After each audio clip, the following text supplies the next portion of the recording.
This is a message for the parents of young children in the United States. I am Dr. Tess Lawrie from the World Council for Health. Please consider the danger of vaccinating your children and babies with the COVID-19 injections. They are not the same as traditional vaccines and are causing significant harm to children around the world.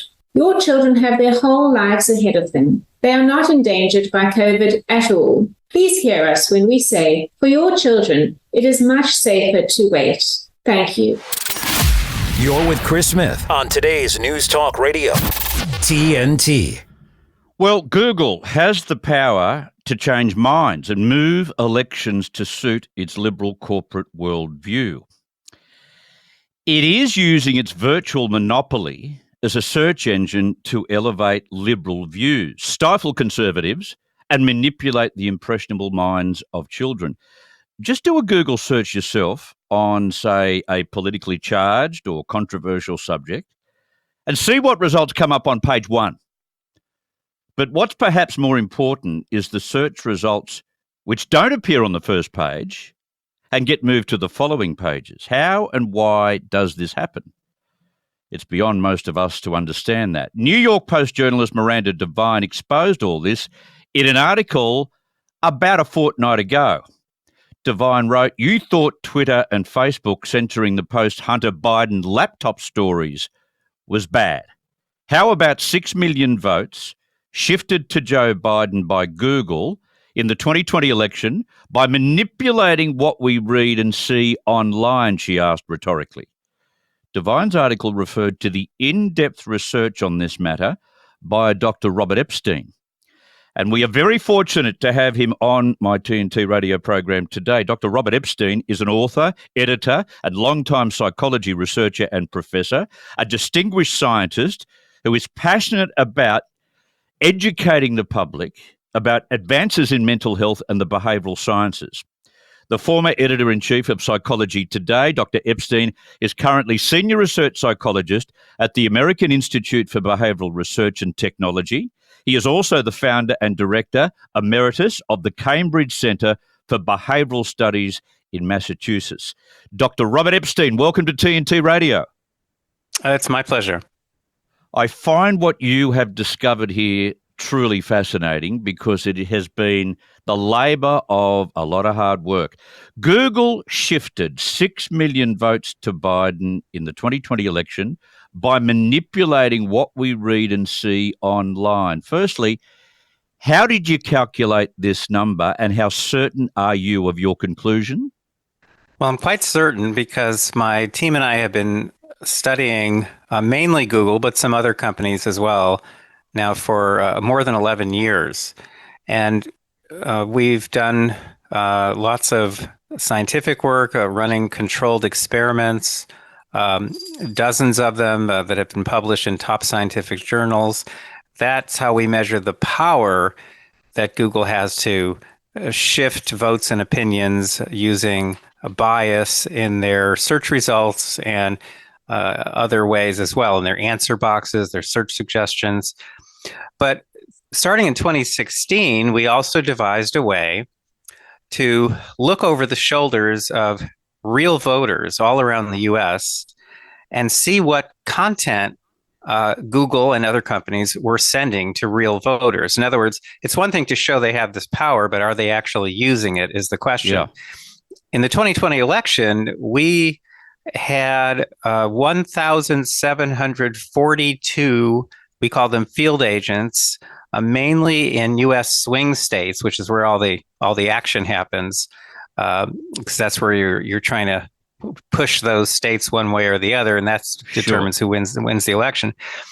We had, as I say, a large number of actual registered voters, and we had recruited them. We had equipped their computers with special software, which allowed us to look over their shoulders, basically grab onto content as Google and other companies were showing them content, and we could measure the bias in that content. We know from our experiments how powerful that bias is, and we just did the calculations. So we know for sure that Google alone probably shifted upwards of 6 million votes to Joe Biden, whom I supported, by the way, in 2020. Generally speaking, this is done without people knowing, because you can't tell, for example, you personally, if you look at search results, whether there's bias in those results. But Google can, and Google constructs those sequences very, very carefully. And if people click near the top of the list, which is what they almost always do, and that takes them to web pages that favor one candidate or the other. And if those people happen to be undecided, and Google knows exactly who those people are, they can easily shift between 20 and 80% of undecided voters toward one candidate or the other after just one search. And of course, over time, over weeks and months with multiple searches with the same bias, they can shift an enormous number of votes. Now, normally, and this is a key here, normally all of this kind of content is ephemeral. It's what internally at Google they call ephemeral experiences. In 2018, some emails leaked from Google to the Wall Street Journal, in which Google employees were asking, how can we use ephemeral experiences to change people's views about Trump's travel ban? So they know that this ephemeral stuff like search results, search suggestions, answer boxes, all temporary content that's generated just for the user on the fly, affects the user, disappears, is gone forever, and is stored nowhere. See, that's why they use ephemeral content to manipulate, because normally there's no record of it, except with the systems that my team and I have built. We're the only team in the world that has done this. And we preserved in 2020 more than 1.5 million of these ephemeral experiences, analyzed them, found overwhelming bias on Google, not Bing, not Yahoo, but on Google, favoring Joe Biden and other Democratic candidates, sufficient to have shifted, as I say, upwards of 6 million votes with no one knowing, and except for our monitoring system, with no paper trail. So this is interesting. In particular, the way you have used Bing and other search services almost like a placebo. Exactly. Use them as controls. Exactly right. It's not in fact coincidence, Robert?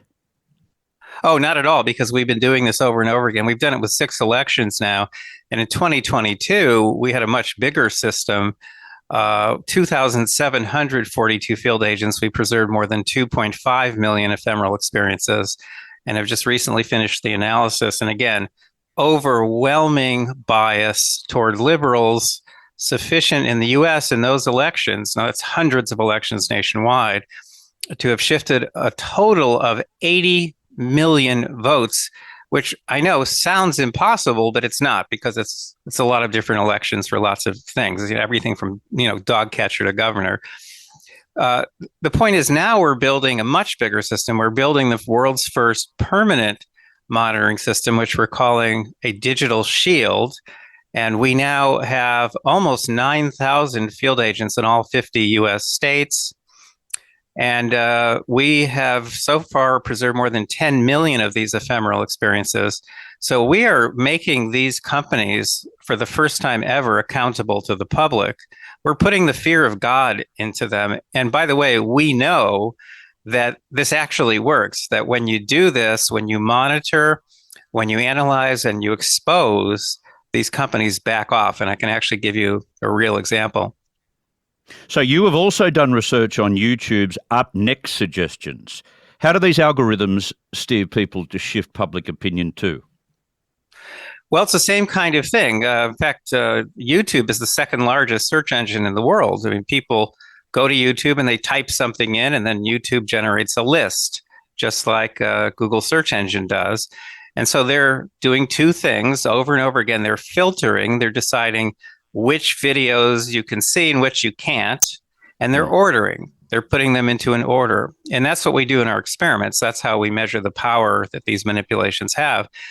And on YouTube in 2022, in those midterm elections, we found that 76% of the videos that YouTube was recommending to its viewers, that up next suggestion in the upper right, 76% were coming from liberal news sources. Now, Google would simply say, well, that's what's out there. But we checked, and actually only 38% of what's out there comes from liberal news sources. So the liberal news sources were well and truly overrepresented.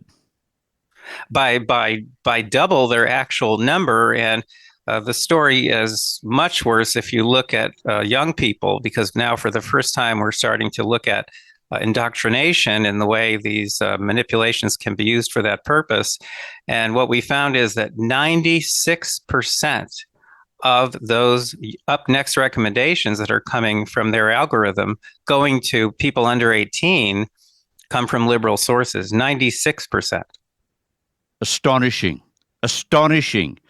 These are the theories and the conspiracies that have floated around about YouTube and Google for years and years, and you are now, well, having to prove it, and you've done it. I want to talk about the ramifications of this. I also want to talk about the plan to expose Google with a public dashboard, and you can explain that to us in just a second. I just need to pause for some news headlines, Doctor, and I'll do that right now on TNT Radio. Hey, I got news for you. TNT Radio News. It's about time. Matt Boyland here with a look at your TNT headlines. The Pentagon is set to unveil another $2 billion military package for Ukraine in an effort to bolster the country's air defences. It comes after Kyiv launched its hyped-up counterattack against Russia. France is in shock after a father went on a stabbing spree in a children's playground in the French Alps. And former US President Donald Trump is being charged with violating the Espionage Act over classified documents found at his Mar-a-Lago mansion. You're listening to Chris Smith on today's News Talk Radio, TNT. I've got Dr. Robert Epstein with me. And by the way, if you'd like to dig a little bit further into what the doctor has discovered, the research methodologies and some of his findings, you can do that by going to, I'll tell you what, I'll give you 3 links. I could give you many more, but I'll give you 3 links. mygoogleresearch.com, mygoogleresearch.com, myprivacytips.com, and americandigitalshield.com, americandigitalshield.com. Can you reference any types of perverse or trivial content which big tech is diverting our attention to rather than the more pressing issues? Well, sure. The obvious case, which you probably already suspect and a lot of people suspect, has to do with content on gender issues and sexual orientation. There's a lot of filtering and ordering going on Google, which is directing people towards certain kinds of content and which is suppressing other content. And this is simply one of the core practices at the Google company. One of the videos that leaked from YouTube not long ago showed the CEO of YouTube talking to her employees about how they were altering their up next algorithm to literally boost content that they think is legit and to suppress content, to move it down if they think it's not legit. And, what we know is that, this has enormous power to change people's thinking and behavior. And of course, that's what we study. That's what we measure. Okay. I understand that you plan to expose Google with a public dashboard. How will a public dashboard work? Well, right now people can get a glimpse of it. I have access to the real one that actually works and has real numbers on it. But people can get a glimpse of what's coming at americasdigitalshield.com, americasdigitalshield.com. And you'll see just a glimpse of what's coming. What's coming is a lot more with a lot more detail. But basically 24 hours a day now, we're capturing a tremendous amount of content from Google and other companies. And we're doing calculations, and we're going to be exposing this in real time, 24 hours a day, starting later this year, so that anyone can look and see what kind of bias there is on Google, Bing, Yahoo, YouTube, Facebook, TikTok. Is there bias? And if so, what direction is it in? Well, in the United States, all these companies have one particular political leaning. So in fact, you've got multiple platforms very selectively showing people content to shift their opinions in one direction only. The entire tech industry here, 96% of donations go to Democrats in this country. So all the shifting is in one direction. Now, I happen to lean in that direction, but I object to this because this undermines democracy. It undermines the free and fair election. It really turns democracy into kind of an illusion. That's very true. All right, I want to ask you a question about your predilection for voting. Why is so much money being spent on a project like this with thousands and thousands of researchers in place? It's being run by someone who doesn't necessarily vote for those who would advantage from the research. How has this come about? Who funds the project? It's very hard for us to find funding, frankly. Now and then, people like you, quite honestly, people exactly like you, call on their audiences. And, Glenn Beck did this in 2020 for us. He's a, radio and TV guy here. You know Glenn Beck. Yeah, he's become a friend over the years. And he had me on repeatedly, and he demanded that his people support this because it's very hard for us to find support. He got more than 7,000 members of his audience to make donations between $1 and $300,000. And, this is to keep you propped up. Yeah. I mean, it's astonishing that he did that, but you're quite right. It's hard for us to get funding. We're struggling right now as our system is growing. This kind of thing is something we need to know because the great unwashed, Sure. Normal people that don't study politics a lot like me, normal people would look at something like that and go, what? I would never have imagined that Google would tinker with, the kinds of stories that you could find on Google, or the same applies to YouTube. And at the end of the day, it should be about the quantity of material and the number of searches that are made that should dictate what comes up, right? But that's not actually what happens. What actually happens... I understand that. But most people would think that that's how it should happen.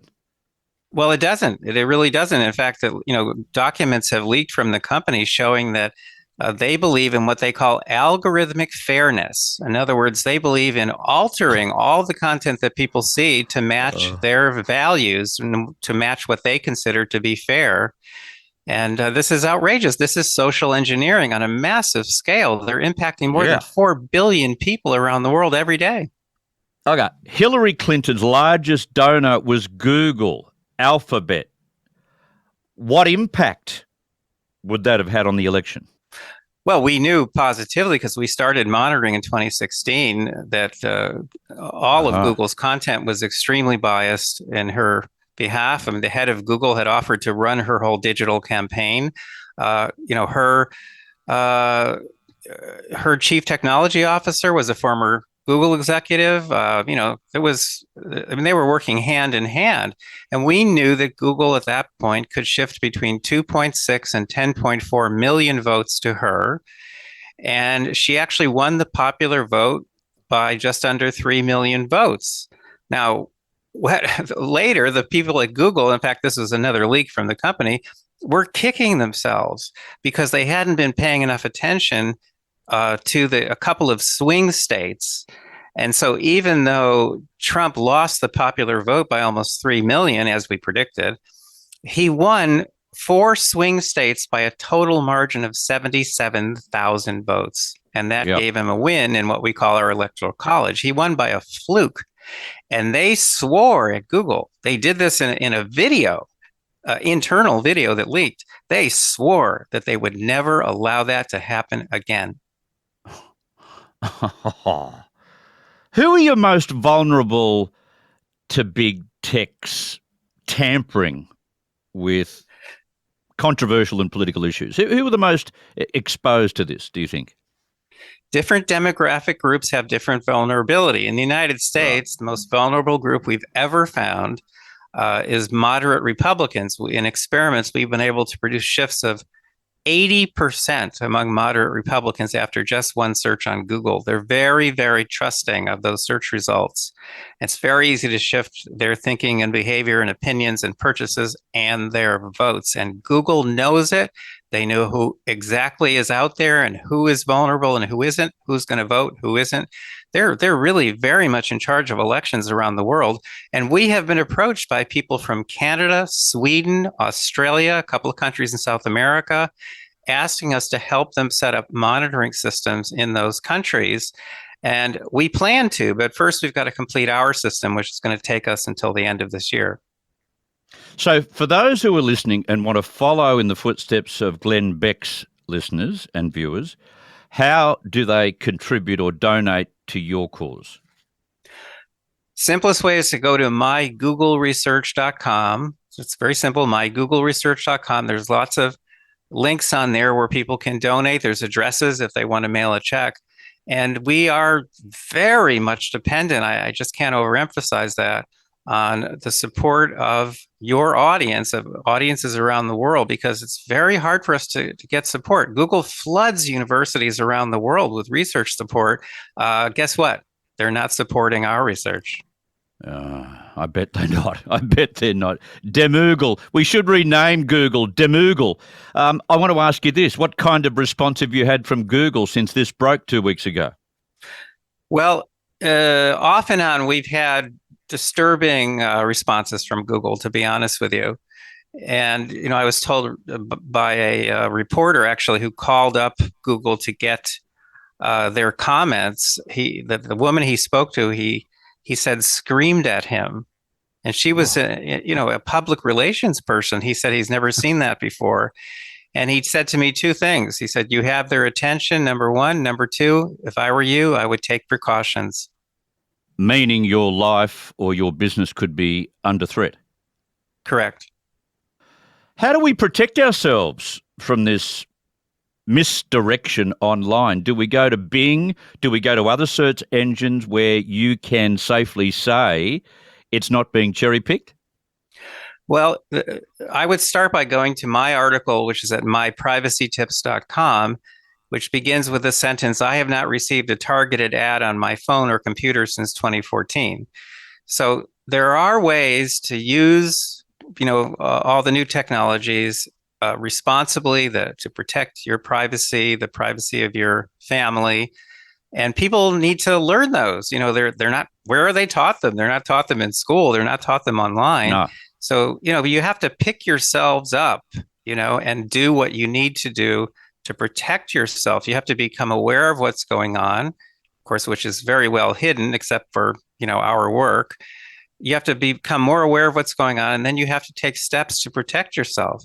And frankly, if I were out there in your audience and I had some extra cash, I would also want to support this research.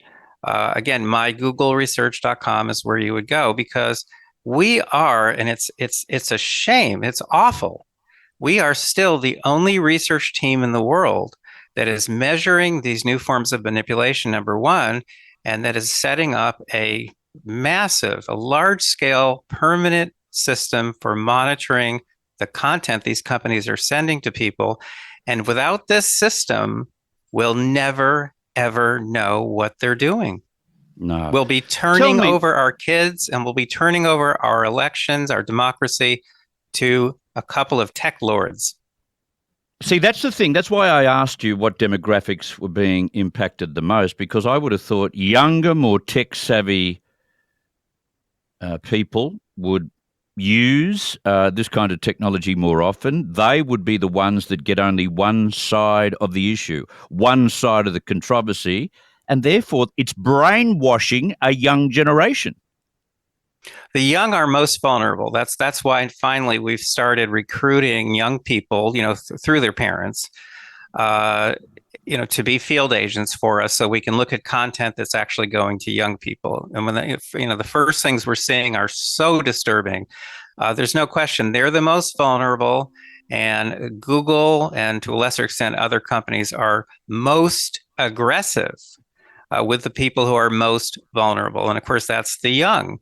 And I'm a father. I don't want my kids and my grandkids, their minds, their impressionable minds being molded by some tech companies. These companies are not accountable to us. And that's why we're building monitoring systems, to make them accountable for the first time. And we are putting the fear of God into them because we've seen this. We've seen them back off on a manipulation when we went public with it. And as we expand, as we monitor more and more, as we announce more and more of our findings every day, they will back off. And if they don't, they will go to jail. I want to read you an email I've just received. I've received a few of them, by the way, while you've been speaking. Keith, one of our listeners, says, frightening, Chris, but totally expected. Can you thank Dr. Epstein?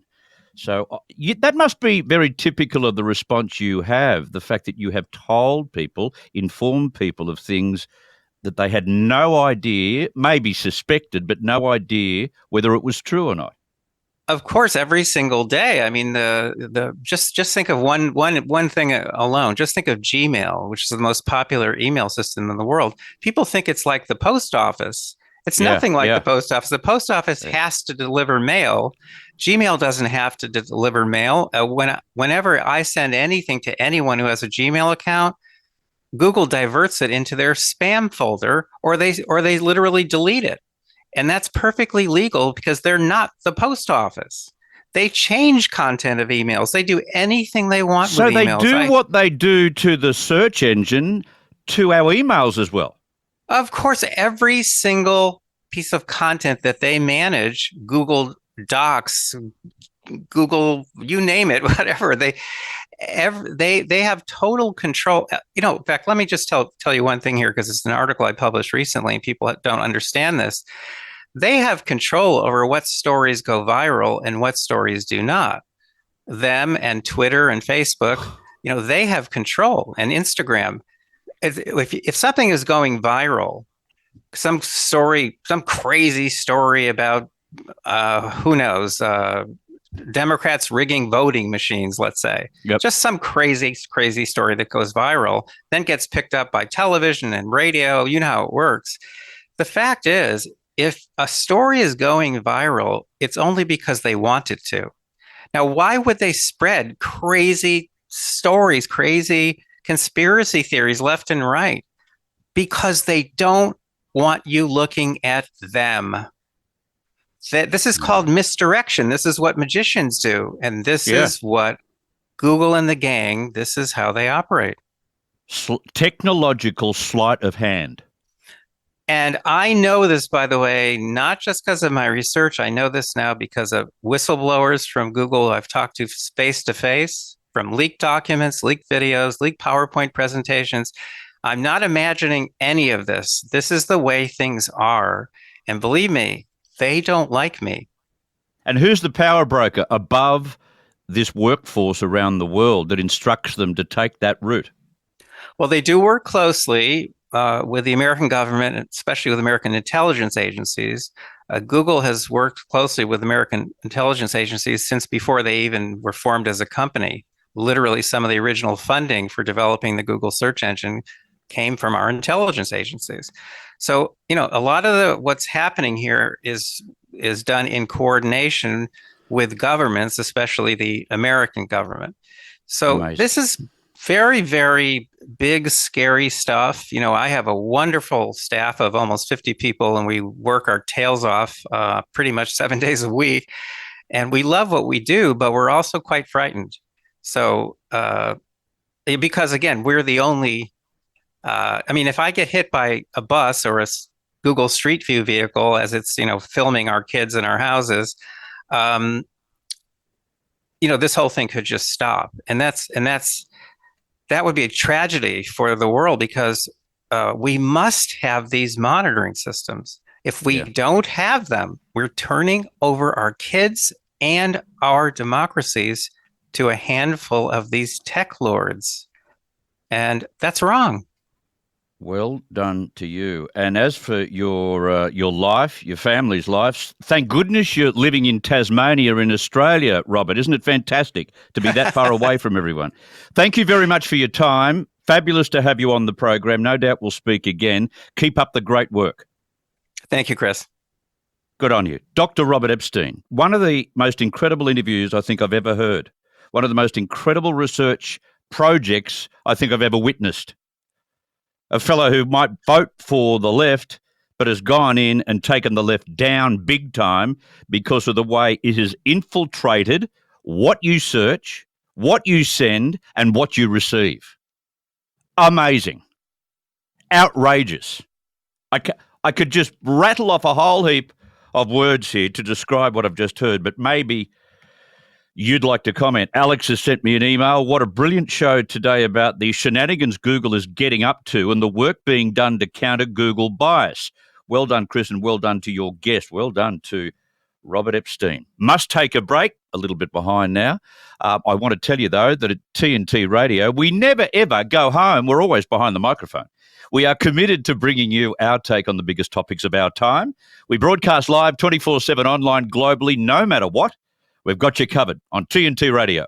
Remember when all the environmentalists loved COVID lockdowns because they cleaned the air and shut down cities and stopped airline travel and car travel, and it was a green utopia? Yeah, well, not so much. From Washington, D.C., this is the Morano Minute with your host, TNT Radio's Mark Morano. A report in the Hill newspaper calls a climate paradox. New study finds emission cuts will make the Earth much hotter in the short term. Lower emissions during COVID lockdowns caused climate warming effect because short-lived cooling particles in the air were greatly reduced. So did you get that? Cleaner air causes more dangerous global warming. So lockdowns may have accelerated global warmings. Paging all polar bears, run for cover. The Hill newspaper reports, on the one hand, cutting fossil fuel pollution is necessary for avoiding severe global warming, but such cuts will make the Earth much hotter in the short term. Yes, my friend, that is called settled science. This is Mark Morano for the Morano Minute on TNT Radio. We're at a party. 3 little kids were playing in the pool, all under 5. Adults were busy talking, glanced over, noticed a little one underwater. I think she needs help. That's how easily something can happen. It only takes a few seconds. Don't worry, the party had a happy ending. But we need to remember, fence the pool, shut the gate. Teach your kids to swim, it's great. Supervise, watch your mate, and learn how to resuscitate. I'm Laurie Lawrence. Kids Alive, do the 5. This is the Chris Smith Show on today's News Talk, TNT Radio. Let's get to the talkback lines. You know the numbers from the US or Canada, 1-888-201-6425. From the UK, 033-0024-1026. Or from Australia and New Zealand, 1-800-670-310. From New South Wales. Keith, go right ahead. Chris, one of the most important and shocking and astounding interviews you've done in the last 20-odd years that I've been listening to you. Got to have him on again. I'm close to speechless. That is so astounding, so important, so shocking. Not one government in the world is doing the research and work that he's doing. He's right to feel fear, not just for his business but for his life, because there are some very, very, very powerful people at play here. And there's a lot at stake too. A lot at stake. This is the kind of thing that can turn elections. This stuff. Well, has clearly turned elections. We know that. We know that's happened in America. We know it's happened here. We know it's happened in Great Britain. So that's just a few that we know of. But this is a great way to bring down democracy and bring in the new world order. And it is absolutely shocking and frightening. So one of the great interviews, Chris. Well done. Your show goes from strength to strength. And mate, God bless you. That was just a brilliant interview. You're very kind, Keith. Thank you very much. You're very kind. All came from Mr. Epstein or Dr. Epstein. And I just find it incredibly sincere that here is a bloke who may vote on the left side of politics, but he has found something that besmirches the left side of politics and is fighting so hard to have what he's found remain public, to have what he's finding open for everyone to see. And more people in the world should be spreading that story, They should be telling people what they're doing when they're searching and when they're sending emails and when they're receiving emails. The truth about how things are tampered with. We need to know about. Just amazing. It is that amazing. Really is. Now, I want to give you an update on something I've been following very closely for you for weeks now. This is out of the Epoch Times. The House Committee on Oversight and Accountability, led by GOP Republican James Comer, has now scrapped plans to convene a vote to hold FBI Director Christopher Wray in contempt of Congress. That's off the agenda. No more contempt of Congress plans underway for Christopher Wray. Comer had been after an unclassified FD 1023 form, basically a secret document that the FBI generated, which contained allegations that the then Vice President Joe Biden took a bribe from a foreign national. The committee had issued a subpoena in early May with a deadline of May 31 requesting that this document containing the name Biden was surrendered. The forms are used by FBI agents to collect unverified reports from various confidential human sources. So, these get to tell the FBI exactly what might be happening so that they can follow up with an investigation to prove whether it's true or not. Well, Comer and other House Republicans had threatened to hold Wray in contempt. But late Wednesday, the committee announced that the FBI has decided to provide access to some documents, and I told you about that, including this FD 1023 form, and that the committee's business meeting on Thursday to vote on holding Wray in contempt was now scrapped. So, Comer said in a statement, after weeks of refusing to even admit to the FD 1023 record itself, the FBI has caved in and is now allowing all members to review this unclassified record that memorializes, which is a strange word to use, but memorializes a confidential human sources conversation with a foreign national who claimed to have bribed then Vice President Joe Biden. Americans have lost trust, he said, in the FBI's ability to enforce the law impartially and demand answers, transparency and accountability. Allowing all Oversight Committee members to review this record is an important step towards conducting oversight. Comer said that the allegations contained within the unclassified record are not closed, as the White House and Democrats would have the American people believe. He said he noted that other FBI officials have said the record is being used in an ongoing investigation. So what is being alleged with Biden involved is part of an ongoing investigation. They are making huge steps forward in their hunt for the truth here.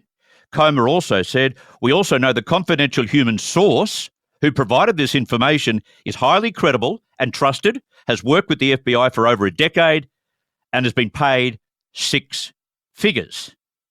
The allegations contained within this record track closely with the Oversight Committee's investigation of the Biden family's influence peddling schemes.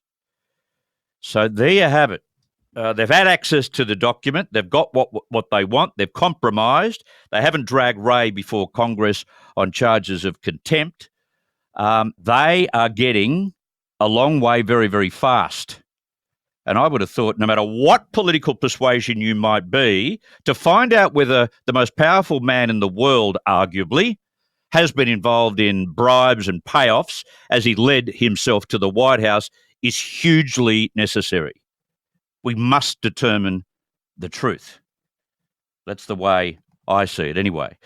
Now, a gay 5th grade teacher in Glendale, California. Now, remember, Glendale Unified School District was where that violence took place this week between LGBTQI plus activists and others who disagree with them, including parents. A 5th grade teacher was placed on leave after complaining at the school board meeting that his school promotes transgenderism. So a school teacher in that school has rebelled as well. Good on he or her. It's a he. Ray Shelton, a 25-year-old veteran teacher, spoke at a recent meeting of the school board for the Glendale Unified School District wearing a T-shirt that read, "Make biology great again." Love the play on words. Shelton, who teaches at Mark Keppel Elementary School, has been named the Glendale School District's Teacher of the Year twice. This fellow knows his stuff, and earlier this year won the PTA's Golden Oak Award. In an exclusive interview, Shelton, who's gay, but doesn't matter, told the Daily Signal that his intent in speaking at the Glendale School's board April 18 meeting was to speak what he called basic common sense and truths. And he's been shown the door as a result. And you wonder why the parents have turned up to the school this week to take on these activists. This teacher has stood for the kids, not for transgender affirmation. That's an amazing story in itself. I've got to run. I've got to get you some news, and I'll come back after that. We're going to talk this afternoon to Pauline Hanson and also John Ruddick. Plenty more to come on the program. This is Chris Smith on TNT Radio.